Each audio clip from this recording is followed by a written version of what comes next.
আমার সাথে একটু অ্যাড হতে চাও, আমার সাথে একটু গেম প্লে করতে চাও, বিলিভ মি আমার টিকটকের ইনবক্স যদি একটু তোমরা দেখো 200-300 আপু তো হবেই যে আমার সাথে একটু অ্যাড হতে চায়, আমার সাথে একটু গেম প্লে করতে চায়। তো সেরকমই একজন আপু কিন্তু এই ফাতিহা, যাকে তোমরা এখন গ্রুপে দেখতেই পাচ্ছ। আর ফাতিহা আপু কিন্তু অনেক পিচ্ছি, মাত্র ক্লাস 7-এ পড়ে, আর ওর ভয়েসটা এত কিউট যা বলার মতো না। আরে এই সময় সোহানা কিভাবে গেমে? এখন কি করি? খাইছে আবার অ্যাড দিছে, কি করি? এই ফাতিহা, হ্যালো হ্যালো, একটু গ্রুপ থেকে যাও তো, তাড়াতাড়ি তাড়াতাড়ি। ये फंस गया सी।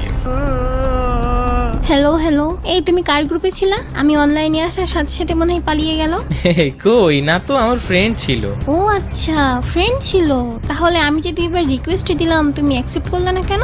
একসেপ্ট করি নাই, ওই ভুলে হয়তো বা মানে কথা বলতে বলতে গল্পের তালে হয়তো রিজেক্ট করে দিছিলাম, আমি বলতে পারছি না শিওর। আচ্ছা কোন ফ্রেন্ড ছিল, ডাকো তো দেখি। আরে এখন কি করি, কাকে ডাকি? আচ্ছা ওয়েট, ওয়ার্ল্ডে রিকোয়েস্ট দিই।